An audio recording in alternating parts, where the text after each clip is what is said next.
ನಮಸ್ಕಾರ ಎಲ್ಲರಿಗೂ, welcome back to my YouTube channel. ಬನ್ನಿ ಇವತ್ತು ಸಿಂಪಲಾಗಿ ಕ್ವಿಕ್ಕಾಗಿ ಎರಡು ಇಂಗ್ರೀಡಿಯೆಂಟ್ಸಿಂದ ಸ್ವೀಟ್ನ ಮಾಡೋದನ್ನ ಹೇಳ್ಕೊಡ್ತೀನಿ. ಪುಟಾಣಿ ಒಂದಿದ್ರೆ ಸಾಕು. ನೋಡಿ, ನಾನು ಆಲ್ರೆಡಿ ಪುಟಾಣಿ ತೊಗೊಂಡ್ಬಿಟ್ಟು ಮಿಕ್ಸಿಗೆ ಹಾಕ್ಬಿಟ್ಟು ಹಿಟ್ಟನ್ನ ಸೋಸ್ಕೊತಾ ಇದ್ದೀನಿ. ಚಿಕ್ಕ ಮಕ್ಕಳಿಗಂತೂ ಈ ಸ್ವೀಟ್ ತುಂಬ ಇಷ್ಟ ಆಗುತ್ತೆ. ಒಂದು ಸತಿ ಮನೆಯಲ್ಲಿ ಮಾಡಿಕೊಡಿ. ನೋಡಿ, ಪುಟಾಣಿ ಹಿಟ್ಟು, ಸಕ್ಕರೆ ಮತ್ತು ಒಂದು ಸ್ವಲ್ಪ ಏಲಕ್ಕಿ ಇದ್ದರೆ ಆಯಿತು. ಇವಾಗ ಒಂದೆಳೆ ಪಾಕ ಮಾಡ್ಕೋಬೇಕಷ್ಟೇ. ಸಕ್ಕರೆ ತಗೊಂಡು ಒಂದು ಸ್ವಲ್ಪ ನೀರು ಹಾಕ್ಕೊಂಡು ಚೆನ್ನಾಗಿ ಕಲಿಸ್ಕೋಬೇಕು. ಯಾವುದಾದ್ರೂ ಊರಿಗೆ ಹೋಗ್ಬೇಕಂದ್ರೆ ಈ ಥರ ಸ್ವೀಟ್ ಮಾಡ್ಕೊಂಡು ಹೋಗಿ. ಎಲ್ಲರೂ ಇಷ್ಟಪಟ್ಟು ತಿಂತಾರೆ, ಅಷ್ಟು ಚೆನ್ನಾಗಿರುತ್ತೆ.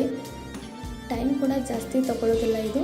ನೋಡಿ, ಈ ಥರ ಬಂದರೆ ಸಾಕು. ಇವಾಗಲೇ ಏಲಕ್ಕಿನ ತೊಗೊಂಡಿದ್ವಲ್ಲ ಅದನ್ನು ಕೂಡ ಮಿಕ್ಸ್ ಮಾಡ್ಕೊಂಡ್ಬಿಡೋಣ.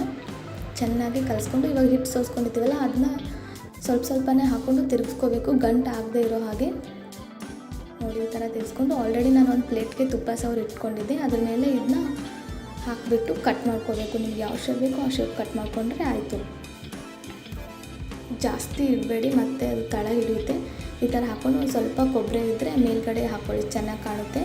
ಇವಾಗ ನಿಮ್ಗೆ ಯಾವ ಶೇಪ್ ಬೇಕೋ ಆ ಶೇಪ್ ಕಟ್ ಮಾಡ್ಕೊಳ್ಳಿ. ಎಷ್ಟು ಚೆನ್ನಾಗಿ ಬರುತ್ತೆ ಗೊತ್ತಾ, ನೋಡೋಕ್ಕೆ ಮಾತ್ರ ತುಂಬ ಚೆನ್ನಾಗಿ ಕಾಣುತ್ತೆ. ಇದು ತಿನ್ನೋ ಕೂಡ ಅಷ್ಟೇ. ಯಾರೆಲ್ಲ ವೀಡಿಯೋ ನೋಡ್ತಿದ್ರೆ ಪ್ಲೀಸ್ ಸಬ್ಸ್ಕ್ರೈಬ್ ಮಾಡಿ, ಲೈಕ್ ಮಾಡಿ, ಶೇರ್ ಮಾಡಿ, ಕಮೆಂಟ್ ಮಾಡಿ.